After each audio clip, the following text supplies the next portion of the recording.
रोशनी के उस धुंधले स्रोत की तरफ बढ़ते हुए तीनों कुछ सेकंड के लिए बिल्कुल शांत हो गए थे, क्योंकि यह स्पष्ट हो चुका था कि यह कोई साधारण निकास नहीं बल्कि एक नया स्तर है जहां हर चीज पहले से अलग तरीके से काम करेगी। और जैसे ही वे उस लंबे कॉरिडोर में आगे बढ़े, हवा का तापमान हल्का सा बदल गया, जैसे वातावरण खुद उन्हें महसूस कर रहा हो। और यह बदलाव इतना सूक्ष्म था कि अगर ध्यान न दिया जाए तो अनदेखा रह जाए, लेकिन अब वे उस स्थिति में थे जहां कोई भी छोटी चीज नजरअंदाज नहीं की जा सकती थी। सिया ने सबसे पहले उस बदलाव को महसूस किया। उसने चलते चलते दीवार पर उंगलियां हल्के से रखीं और तुरंत उन्हें वापस खींच लिया। ये स्थिर नहीं है, उसने धीमे से कहा। उसकी आवाज में एक स्पष्ट चेतावनी थी। ये सिर्फ दिखने में नॉर्मल है। और उसके शब्दों के साथ ही आरव की नजरें दीवारों की सतह पर गईं, जहां हल्की सी लहर जैसी मूवमेंट थी, जैसे ठोस चीज भी पूरी तरह ठोस नहीं हो।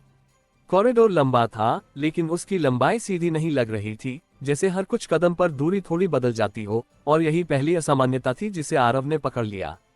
ये डिस्टेंस शिफ्ट कर रहा है, उसने कहा, और चलते चलते उसने अपने कदमों की गणना शुरू की। हर 10 कदम पर स्पेसिंग बदल रही है। और उसकी आवाज अब पूरी तरह एनालिटिकल थी, क्योंकि यह वह मोड था जिसमें वह सबसे ज्यादा इफेक्टिव होता था। अनन्या ने पीछे मुड़कर देखा जहां से वे आए थे, लेकिन वहां अब कुछ नहीं था, सिर्फ एक प्लेन दीवार, जैसे वह रास्ता कभी था ही नहीं। और उसी पल उसे एहसास हुआ कि अब वापस जाने का कोई विकल्प नहीं है। हम अब सिर्फ आगे जा सकते हैं, उसने धीरे से कहा। और यह स्टेटमेंट सिंपल था, लेकिन उसमें सच्चाई का वजन था। कुछ कदम आगे बढ़ने के बाद अचानक कॉरिडोर के बीचों बीच फर्श पर एक हल्की सी रेखा उभरी, और उसी के साथ सामने की दीवार पर एक फेंट प्रोजेक्शन दिखाई दिया। 3 अलग अलग रास्तों के आउटलाइंस, लेफ्ट, सेंटर और राइट, और उनके ऊपर एक शब्द ब्लिंक हुआ, चूज। तीनों वहीं रुक गए, क्योंकि यह वही पैटर्न था जिसे वे पहले देख चुके थे, चॉइस के नाम पर विभाजन। फिर वही खेल, अनन्या ने कहा, लेकिन इस बार उसकी आवाज में पहले जैसी अनिश्चितता नहीं थी, बल्कि एक समझ थी। सिया ने उस प्रोजेक्शन को ध्यान से देखा। तीनों पाथ्स विजुअली अलग थे, लेकिन उनमें कुछ कॉमन मार्कर्स भी थे, जैसे हर रास्ता अपने तरीके से इनकम्प्लीट था। ये हमें अलग करना चाहता है, उसने कामली कहा, लेकिन इस बार यह इतना ऑब्वियस है कि इसका मतलब कुछ और है। और यह ऑब्जर्वेशन महत्वपूर्ण था, क्योंकि जब ट्रैप बहुत साफ दिखे तो वह अक्सर असली ट्रैप नहीं होता। आरव ने कुछ सेकंड तक उन पाथ्स को ऑब्जर्व किया, फिर उसने धीरे से कहा, ये रियल पाथ्स नहीं है, ये रिप्रेजेंटेशन है। और उसने फ्लो की उस रेखा की तरफ इशारा किया जो 3 हिस्सों में बंटी हुई थी। एक्चुअल मूवमेंट यहाँ से डिसाइड होगा, और यही वह सटल डिटेल थी जो पूरे सेटअप को समझने के लिए जरूरी थी। मतलब अगर हम तीनों एक ही पाथ चुनते हैं, अनन्या ने बात अधूरी छोड़ी और सिया ने तुरंत पूरा किया, तो भी सिस्टम हमें अलग कर सकता है। और यही वह ट्विस्ट था, चॉइस सिर्फ इल्यूजन थी, असली कंट्रोल एनवायरनमेंट के पास था। कुछ सेकंड की खामोशी के बाद सिया ने डिसाइसिवली कहा, हम कोई पाथ नहीं चुनेंगे। और उसकी आवाज में कोई हेजिटेशन नहीं था। हम बाउंड्री पर चले गए, और उसने उस थिन लाइन की तरफ इशारा किया जहां तीनों पाथ्स मिलते थे। आरव ने तुरंत उसकी बात समझ ली, एज नेविगेशन, उसने कहा, और उसके चेहरे पर हल्की सी स्वीकृति थी, क्योंकि यह अप्रोच प्रेडिक्टेबल नहीं था। अनन्या ने भी सिर हिलाया, अगर हम बीच में रहेंगे तो सिस्टम हमें कैटेगराइज नहीं कर पाएगा। और यही लॉजिक था क्लासिफिकेशन से बचना। तीनों ने एक साथ उस सेंट्रल बाउंड्री पर कदम रखा। यह आसान नहीं था, क्योंकि लाइन बहुत पतली थी और उसके दोनों तरफ के हिस्से अनस्टेबल लग रहे थे। लेकिन जैसे ही उन्होंने सिंक्रोनाइज्ड मूवमेंट शुरू किया, प्रोजेक्शन फ्लिकर होने लगा, जैसे सिस्टम को समझ नहीं आ रहा हो कि उन्हें किस पाथ में असाइन किया जाए। कुछ सेकंड तक एनवायरनमेंट ने कोई प्रतिक्रिया नहीं दी, फिर अचानक दीवारों की टेक्सचर बदलने लगी, जैसे सरफेस लिक्विफाई हो रही हो। और उसी के साथ हवा में एक हल्की सी आवाज गूंजी, अनडिफाइंड इनपुट डिटेक्टेड। यह आवाज मैकेनिकल थी, लेकिन उसमें एक अजीब सी ठंडक थी, जैसे ये कोई चेतावनी नहीं, एक ऑब्जर्वेशन हो। हमने हेलो फ्रेंड्स, आप सभी का dark desire audio YouTube channel पर स्वागत है। कहानी शुरू करने से पहले एक महत्वपूर्ण सूचना देना चाहूंगा। यह कहानी पूर्णतः काल्पनिक है। इसमें प्रस्तुत सभी पात्र, घटनाएं और स्थान लेखक की कल्पना पर आधारित है और इनका किसी भी वास्तविक व्यक्ति, घटना, जाति, संस्कृति या समाज से कोई संबंध नहीं है। इस कहानी का उद्देश्य केवल मनोरंजन करना है। हमारा किसी भी प्रकार का सामाजिक, धार्मिक या सांस्कृतिक संस्थाओं को ठोस पहुंचाने का कोई इरादा नहीं है। यदि किसी श्रोता को इस कहानी का कोई अंश अनुचित या आपत्तिजनक प्रतीत हो तो कृपया इसे केवल एक काल्पनिक एवं मनोरंजनात्मक रचना के रूप में ही ले। यह कहानी पूरी तरह से मेरी स्वयं लिखी हुई है। इसे न तो किसी अन्य लेखक से लिया गया है और न ही किसी ऑनलाइन प्लेटफॉर्म से कॉपी किया गया है। इस कहानी की सभी copyright dark desire audio channel के अंतर्गत सुरक्षित है। से कंफ्यूज कर दिया, अनन्या ने धीमे से कहा, और उसकी आवाज में हल्की सी राहत थी, लेकिन वह पूरी तरह रिलैक्स नहीं हुई, क्योंकि यह सिर्फ शुरुआत थी। अभी नहीं, आरव ने कहा, यह एडजस्ट करेगा। और जैसे ही उसने ये कहा, फ्लो अचानक थोड़ा झुक गया, जैसे बैलेंस टेस्ट हो रहा हो। अब उन्हें सिर्फ आगे बढ़ना नहीं था, बल्कि खुद को स्टेबलाइज भी रखना था। क्योंकि स्लाइटेस्ट इम्बैलेंस उन्हें लाइन से गिरा सकता था, और लाइन से हटना मतलब सिस्टम के किसी एक पाथ में फोर्सफुली पुश हो जाना। सिया ने तुरंत अपना स्टांस एडजस्ट किया, उसने अपने कदमों की दूरी कम की और मूवमेंट को स्लो किया ताकि बैलेंस मेंटेन रहे, और उसने दोनों को सिग्नल दिया, स्लो, सिंक्रोनाइज्ड, और तीनों ने उसी रिदम में चलना शुरू किया। कुछ मीटर तक सब ठीक रहा, लेकिन फिर अचानक राइट साइड का सेक्शन पूरी तरह कोलैप्स हो गया और एक गहरा अंधेरा वॉइड खुल गया, जिससे ठंडी हवा का तेज झोंका आया। अनन्या का बैलेंस एक सेकंड के लिए डगमगाया, लेकिन इस बार उसने खुद को संभाल लिया। उसने जल्दी से अपना वेट शिफ्ट किया और लाइन पर वापस स्टेबलाइज हो गई। आई एम ओके, उसने तुरंत कहा, ताकि बाकी दोनों डिस्ट्रैक्ट न हो। जैसे जैसे वे आगे बढ़े, प्रोजेक्शन धीरे धीरे फेड होने लगा और उसकी जगह एक नया पैटर्न उभरने लगा, रैंडम सिंबल्स, फ्रैगमेंटेड डेटा, जैसे सिस्टम खुद अपने लॉजिक को रीराइट कर रहा हो। ये हमें क्लासिफाई नहीं कर पा रहा, सिया ने कहा, तो ये खुद को बदल रहा है, और यही वह मोमेंट था जहां एनवायरनमेंट रिएक्टिव से अडेप्टिव हो रहा था। मतलब डिफिकल्टी बढ़ेगी, आरव ने कामली कहा, और उसकी आवाज में कोई सरप्राइज नहीं था, क्योंकि वह पहले ही इस पॉसिबिलिटी को कंसिडर कर चुका था। अचानक कॉरिडोर के अंत में वह रोशनी जो पहले फेंट थी, अब तेज होने लगी, और उसके साथ एक शैडो और क्लियर होने लगा। लेकिन ये शैडो पहले वाले आदमी जैसा नहीं था, इसकी शेप अलग थी, ज्यादा शार्प, ज्यादा रिजिड, जैसे इसमें फ्लेक्सिबिलिटी नहीं, सिर्फ स्ट्रक्चर हो। तीनों कुछ सेकंड के लिए रुक गए, क्योंकि अब ये साफ था कि वे किसी नए एंटिटी के सामने आने वाले हैं। ये वही नहीं है, अनन्या ने धीरे से कहा, और उसकी आवाज में एक अलग सी अलर्टनेस थी।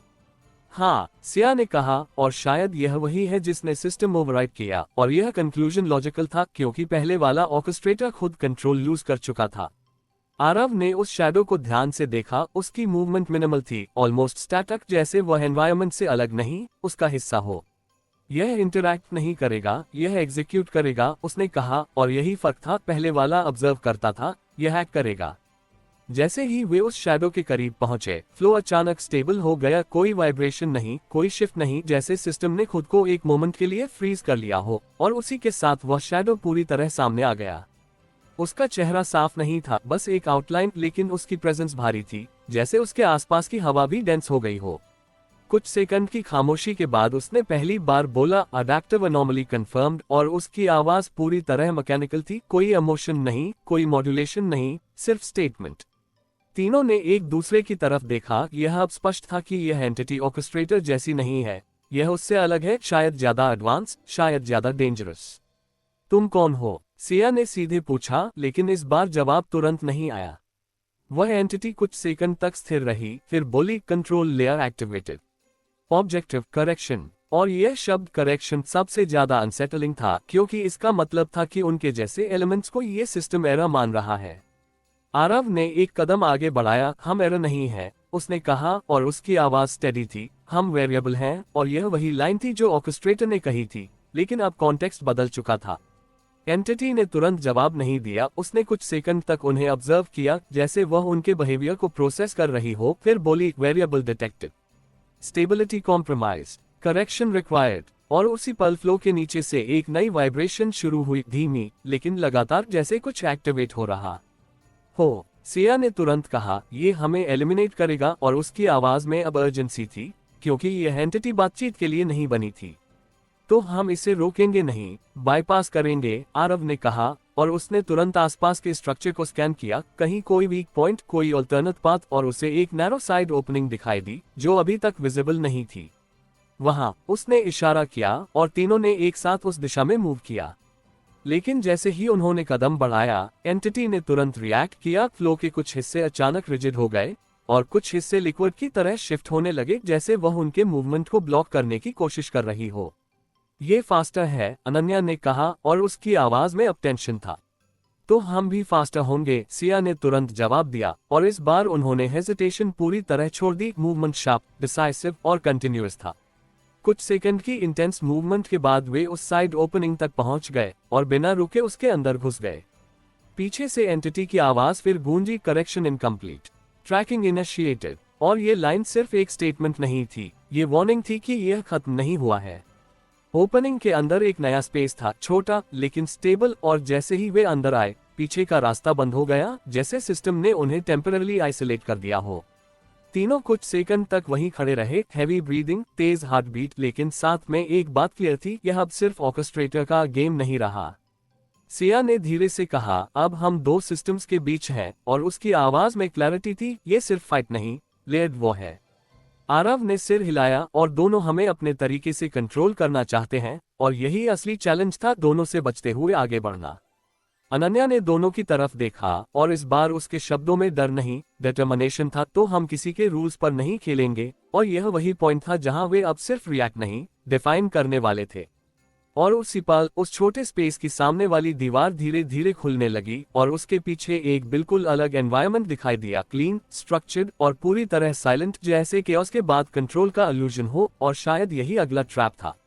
सामने खुलती दीवार के पार जो जगह दिखाई दे रही थी, वह पिछले हर अनुभव से अलग थी। न कोई कंपन, न कोई टूटता ढांचा, न ही हवा में तैरती धूल, सब कुछ असामान्य रूप से साफ और व्यवस्थित, जैसे किसी ने जानबूझकर इस हिस्से को परफेक्ट बनाया हो। और यही परफेक्शन सबसे ज्यादा संदिग्ध लग रहा था, क्योंकि अब तक उन्होंने जो कुछ भी देखा था वह लगातार बदलता, टूटता और प्रतिक्रिया देता हुआ था। सिया ने उस नए स्पेस को कुछ सेकंड तक बिना हिले देखा। उसकी नजरें सिर्फ सतह पर नहीं थी, वह गहराई पढ़ने की कोशिश कर रही थी। ये स्थिर क्यों है और किस वजह से है? ये शांत नहीं है, ये नियंत्रित है, उसने धीरे से कहा, और उसके शब्दों में एक साफ फर्क था, शांति और नियंत्रण के बीच। आरव ने कदम आगे बढ़ाने से पहले पूरे प्रवेश बिंदु को स्कैन किया। फ्लो की टेक्सचर, सीलिंग की अलाइनमेंट, दीवारों की सिमेट्री, हर चीज इतनी प्रिसाइज थी कि वह नेचुरल नहीं लग रही थी, बल्कि इंजीनियर्ड लग रही थी। यह एनवायरनमेंट खुद को स्टेबलाइज कर चुका है, उसने कहा। मतलब यहाँ रिएक्शन कम होगा, लेकिन इम्पैक्ट ज्यादा, और यही उस जगह का खतरा था। यह अनप्रेडिक्टेबल नहीं थी, बल्कि अत्यधिक प्रेडिक्टेबल थी, और कभी कभी वही सबसे बड़ा ट्रैप होता है।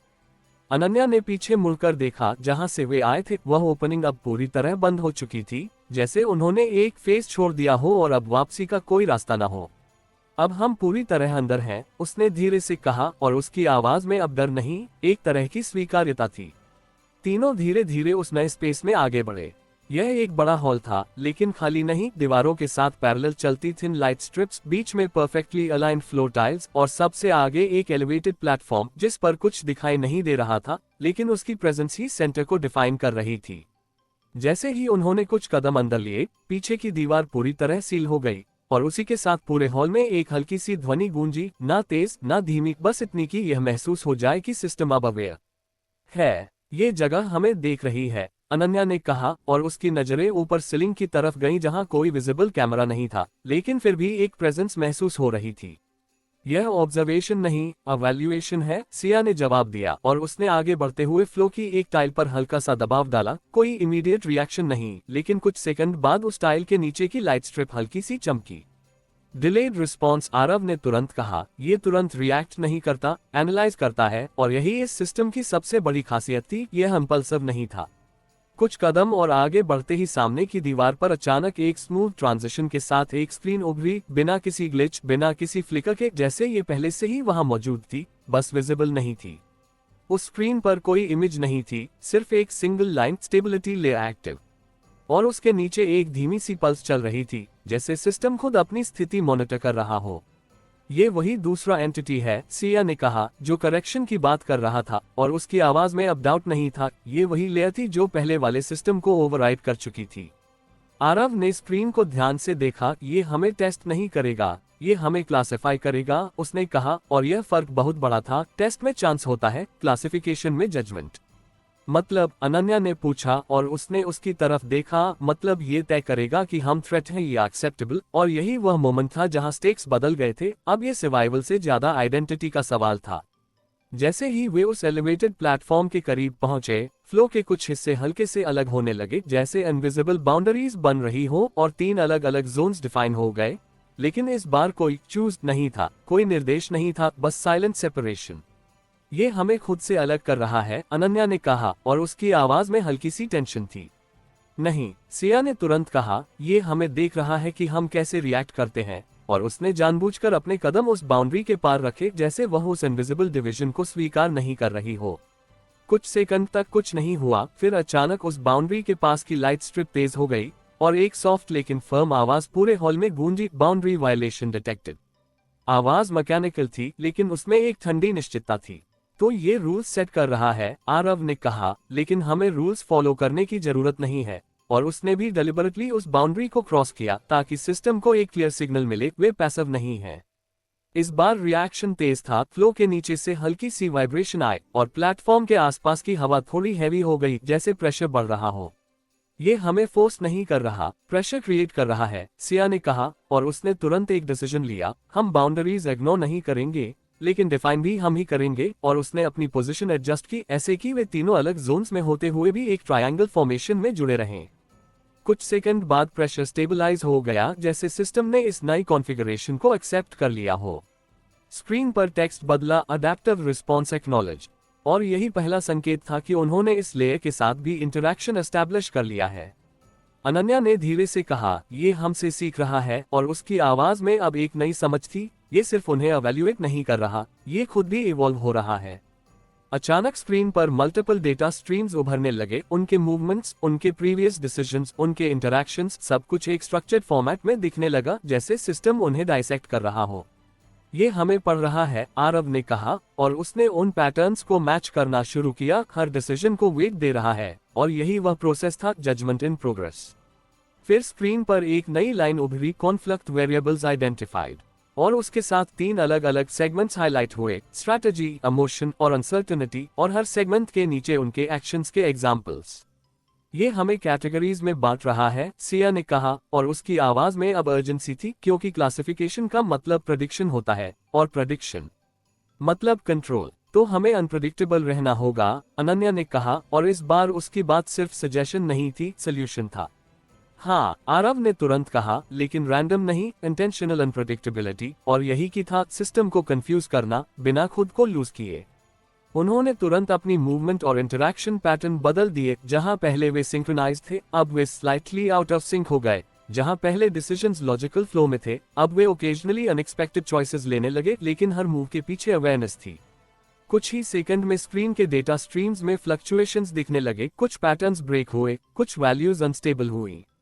इंस्टेबिलिटी डिटेक्टेड, स्क्रीन पर लिखा आया, और इस बार उस आवाज में पहली बार हल्का सा वेरिएशन था, जैसे सिस्टम पूरी तरह कॉन्फिडेंट नहीं था। ये काम कर रहा है, सिया ने कहा, लेकिन उसकी आवाज में कॉशन था, क्योंकि यह सिर्फ शुरुआत थी। अचानक प्लेटफॉर्म के बीच में एक नया स्ट्रक्चर उभरा, एक ट्रांसपेरेंट क्यूब, जिसके अंदर मल्टीपल लाइट नोड्स घूम रहे थे, जैसे कोई को प्रोसेस विजिबल हो गया हो। यह इसका सेंटर है, आरव ने कहा, डिसीजन इंजन, और उसकी नजरें उस क्यूब पर टिक गईं। अगर वे इसे समझ लें तो शायद सिस्टम को बाईपास कर सकें। लेकिन जैसे ही वे उस क्यूब के करीब बढ़े, सिस्टम ने तुरंत रिएक्ट किया, फ्लो के कुछ हिस्से रिजिड हो गए, और क्यूब के आसपास एक इनविजिबल बैरियर एक्टिवेट हो गया। एक्सेस रिस्ट्रिक्टेड, आवाज गूंजी, और इस बार टोन पहले से ज्यादा फर्म थी। तो ये हमें पास नहीं आने देगा, अनन्या ने कहा। सीधे नहीं, सिया ने जवाब दिया, लेकिन इनडायरेक्टली, और उसने क्यूब के आसपास के लाइट पैटर्न्स को ऑब्जर्व करना शुरू किया। उनमें एक रेपिटेशन था, एक सीक्वेंस जो शायद एंट्री की हो सकता था। ये कोड नहीं, बिहेवियर है, उसने कहा, और उसने उस पैटर्न को मिमिक करने की कोशिश की, मूवमेंट, पॉज, शिफ्ट, जैसे वह सिस्टम की भाषा बोल रही हो। कुछ सेकंड तक कोई रिएक्शन नहीं, फिर अचानक बैरियर हल्का सा फ्लिकर हुआ, बस एक पल के लिए। यही है, आरव ने तुरंत कहा, ये रिस्पॉन्स बेस्ड एक्सेस है, और उन्होंने उसी पैटर्न को रिफाइन किया, तीनों अलग अलग एंगल्स से, अलग अलग टाइमिंग पर, लेकिन एक कोऑर्डिनेटेड इंटेंट के साथ। धीरे धीरे बैरियर कमजोर होने लगा, फ्लिकर्स बढ़ने लगे, और आखिरकार एक छोटा सा ओपनिंग बना, बस इतना कि वे उस क्यूब को छू सकें। सिया ने बिना डिले के हाथ आगे बढ़ाया, और जैसे ही उसकी उंगलियां उस क्यूब की सतह को छुईं, पूरे हॉल में एक तेज रोशनी फैल गई। कुछ सेकंड के लिए सब कुछ व्हाइट हो गया, साइलेंट, ब्लैंक, और फिर धीरे धीरे विजुअल्स वापस आए।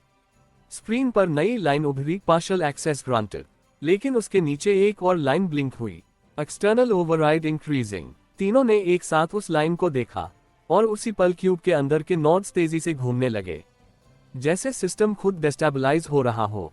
सिया ने धीरे से कहा, हमने इसे अनलॉक किया, लेकिन पूरी तरह नहीं, और उसकी आवाज में अब एक नई चिंता थी, क्योंकि यह कंट्रोल नहीं, एक्सपोजर था। आरव ने उस क्यूब को देखा, और कोई इसे बाहर से पुश कर रहा है, उसने कहा, और यह वही अननोन एंटिटी था जो अब और करीब आ रहा था। अनन्या ने दोनों की तरफ देखा, और इस बार उसके शब्दों में पूरी क्लैरिटी थी, तो अब हमारे पास समय कम है, और यही सच था।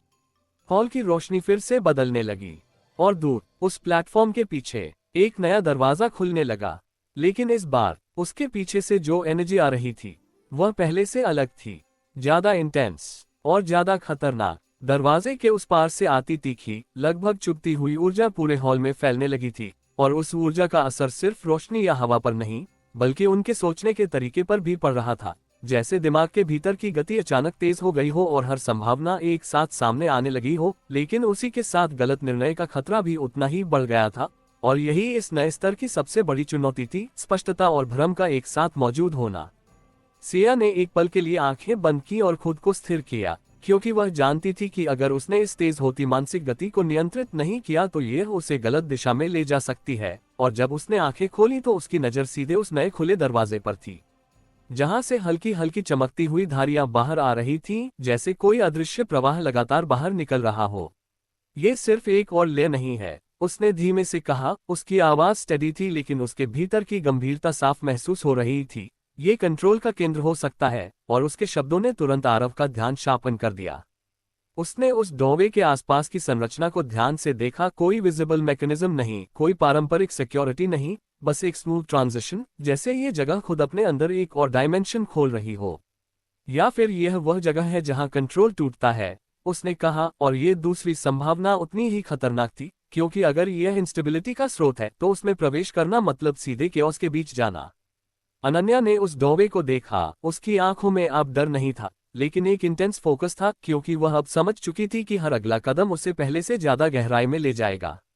अगर यह सोच है तो हमें यहीं जाना होगा, उसने कहा, और उसकी आवाज में एक साफ निर्णय था। अब पीछे हटने का कोई मतलब नहीं था। कुछ सेकंड की खामोशी के बाद सिया ने सिर हिलाया। हाँ, लेकिन इस बार हम सिर्फ ऑब्जर्व नहीं करेंगे, हम इंटरवीन करेंगे। और यही फर्क था, अब वे पैसिव नहीं थे।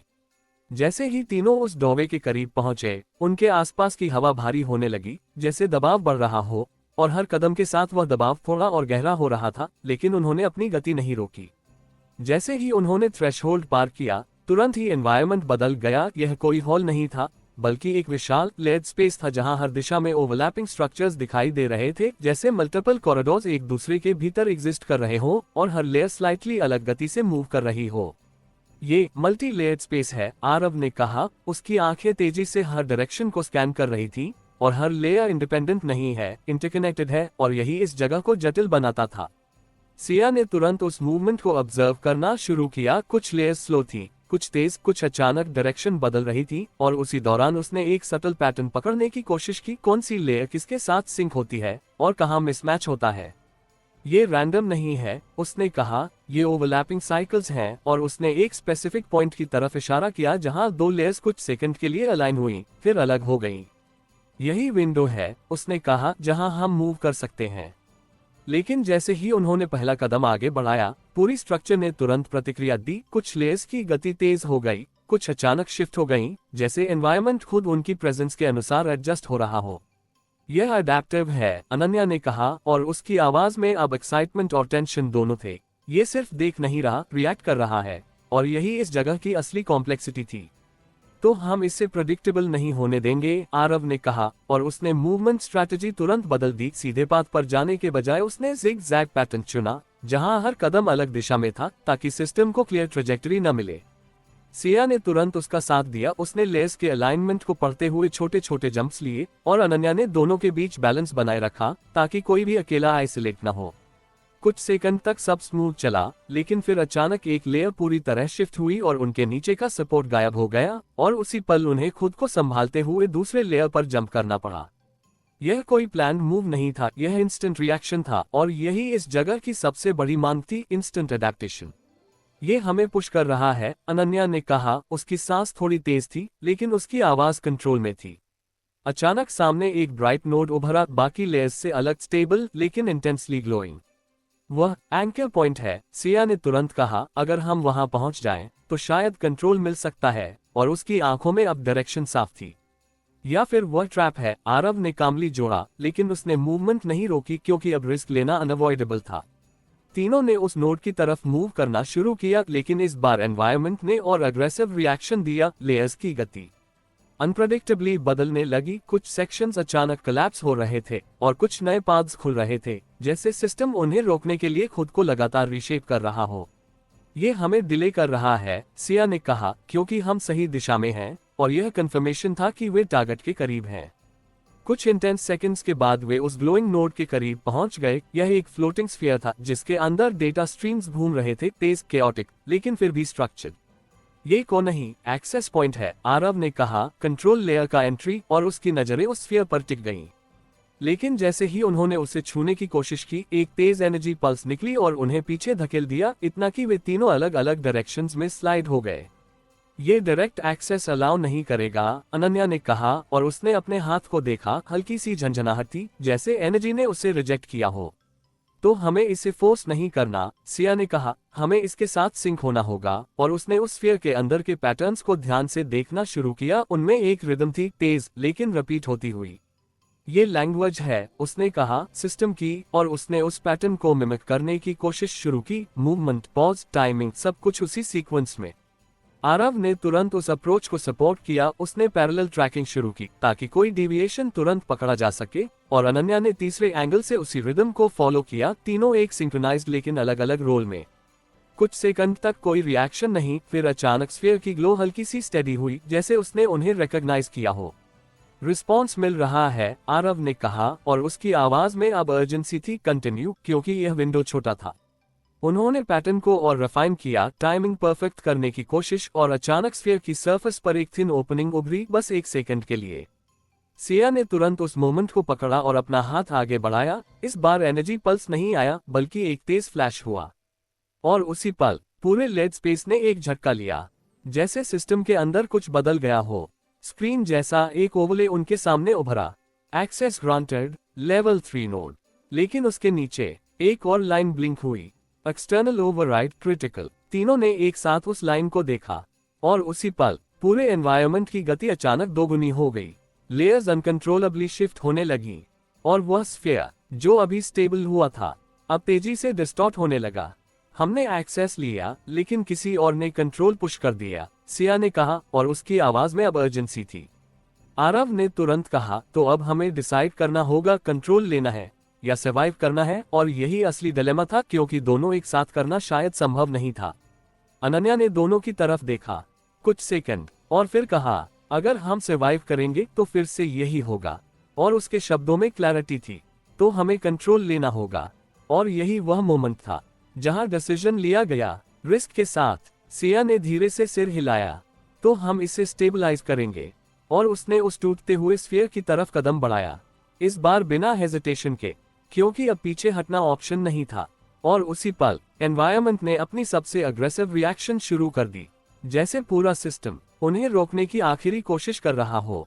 टूटते हुए उस लेड स्पेस के बीच खड़ी सिया ने जैसे ही अपना कदम आगे बढ़ाया, पूरा एनवायरनमेंट एक साथ प्रतिक्रिया देने लगा, जैसे किसी ने पूरे सिस्टम की सीमा को छू लिया हो, और अब हर लेयर अपनी पूरी ताकत से उसे रोकने की कोशिश कर रही हो। और उसी पल उसे साफ समझ आ गया कि यह सिर्फ एक और ऑब्स्टिकल नहीं है, यह डिसीजन पॉइंट है जहां से या तो वे इस सिस्टम के अंदर कंट्रोल स्थापित करेंगे, या फिर यह पूरी संरचना उन्हें अपने भीतर एब्जॉर्ब कर लेगी। हवा का दबाव अचानक बढ़ गया, हर दिशा से आती हल्की हल्की ऊर्जा की धाराएं अब तेज हो चुकी थी, और वह ग्लोइंग स्फीयर जो अभी कुछ सेकंड पहले एक एक्सेस पॉइंट बन गया था, अब तेजी से डिस्टॉर्ट हो रहा था, जैसे उसके भीतर दो अलग अलग शक्तियां एक दूसरे के खिलाफ खींच रही हो। ये कोलैप्स नहीं, कॉन्फ्लिक्ट है, सिया ने तुरंत कहा। उसकी आवाज स्टेडी थी, लेकिन उसमें अर्जेंसी स्पष्ट थी। दो सिस्टम्स एक ही नोड के लिए फाइट कर रहे हैं, और यह समझ क्रिटिकल थी, क्योंकि इसका मतलब था कि अगर वे इस कॉन्फ्लिक्ट को स्टेबलाइज कर सकें, तो वे दोनों लेयर्स के बीच कंट्रोल हासिल कर सकते हैं। आरव ने बिना डिले के आसपास की मूवमेंट को फिर से पढ़ना शुरू किया। लेयर्स अब रैंडम नहीं थी, बल्कि अग्रेसिव थी, जैसे हर शिफ्ट एक टारगेटेड रिएक्शन हो। और उसने तुरंत कहा, यह हमें आइसोलेट करने की कोशिश कर रहा है, क्योंकि कुछ लेयर्स इस तरह मूव कर रही थी कि वे तीनों अलग अलग डायरेक्शंस में धकेले जाएं। तो हम अलग नहीं होंगे, अनन्या ने तुरंत कहा, और उसने इंस्टिंक्टिवली सिया के करीब पोजीशन ले ली, क्योंकि अब यह साफ था कि उनका स्ट्रेंथ सिर्फ इंडिविजुअल स्किल नहीं, बल्कि उनका कोऑर्डिनेशन है। क्लोज फॉर्मेशन, आरव ने कहा, और तीनों ने तुरंत एक टाइट ट्रायंगुलर फॉर्मेशन बना ली, ऐसी कि कोई भी सडन शिफ्ट उन्हें पूरी तरह अलग न कर सके। यह मूवमेंट आसान नहीं था, क्योंकि हर कुछ सेकंड में उनके नीचे का सपोर्ट बदल रहा था, लेकिन इस बार उन्होंने हेजिटेशन पूरी तरह छोड़ दी। हर कदम शार्प, कैलकुलेटेड और कंटिन्यूअस था। जैसे जैसे वे उस स्फीयर के करीब पहुंचे, उसकी डिस्टॉर्शन और तेज हो गई। उसके अंदर के डेटा स्ट्रीम्स अब क्योटिक हो चुके थे, जैसे कोई भी पैटर्न स्थिर नहीं रह पा रहा हो। अगर यह पूरी तरह टूट गया तो पूरा लेयर क्रैश हो सकता है, आरव ने कहा, और उसकी आवाज में अब अर्जेंसी थी, क्योंकि यह सिर्फ उनके लिए नहीं, पूरे सिस्टम के लिए खतरा था। और अगर हमने इसे स्टेबलाइज नहीं किया तो वह दूसरा एंटिटी कंट्रोल ले लेगा, सिया ने जोड़ा। और यही वह असली रिस्क था। अगर अननोन एंटिटी ने इस नोड को पूरी तरह ओवरराइड कर लिया तो बाकी सभी लेयर्स उसके कंट्रोल में आ सकती थी। तो हमें इसे फोर्स नहीं करना, अलाइन करना होगा, सिया ने कहा, और उसने तुरंत उस स्फीयर के पैटर्न्स को फिर से पढ़ना शुरू किया। लेकिन इस बार सिचुएशन अलग थी। अब एक सिंगल रिदम नहीं थी, बल्कि दो कन्फ्लिक्टिंग रिदम्स थी, एक स्लाइटली स्लोअर कंट्रोल्ड पैटर्न और एक तेज अनस्टेबल पल्स। यह ओरिजिनल सिस्टम और ओवरराइड दोनों है, उसने कहा। अगर हम सिर्फ एक को फॉलो करेंगे तो इम्बैलेंस बढ़ेगा, और यही प्रॉब्लम थी, बैलेंस क्रिएट करना। अनन्या ने उस पैटर्न को ध्यान से देखा और अचानक कहा, तो हमें दोनों को साथ में फॉलो करना होगा। और यह सजेशन सिंपल था, लेकिन सोल्यूशन वहीं छिपा था, दोनों पैटर्न्स को साइमल्टेनियसली हैंडल करना। आरव ने तुरंत उस आइडिया को प्रोसेस किया, डुअल सिंक्रोनाइजेशन, उसने कहा। लेकिन हमें रोल्स डिवाइड करने होंगे, क्योंकि 3 लोग 2 पैटर्न्स, ये तभी पॉसिबल था जब रोल्स क्लियर हो। मैं प्राइमरी पैटर्न लूंगी, सिया ने तुरंत कहा। उसकी नजरें उस स्लोअर कंट्रोल्ड रिदम पर थी। तुम अनस्टेबल 1, उसने आरव की तरफ देखते हुए कहा, और उसने बिना हेजिटेशन के सिर हिलाया। और मैं?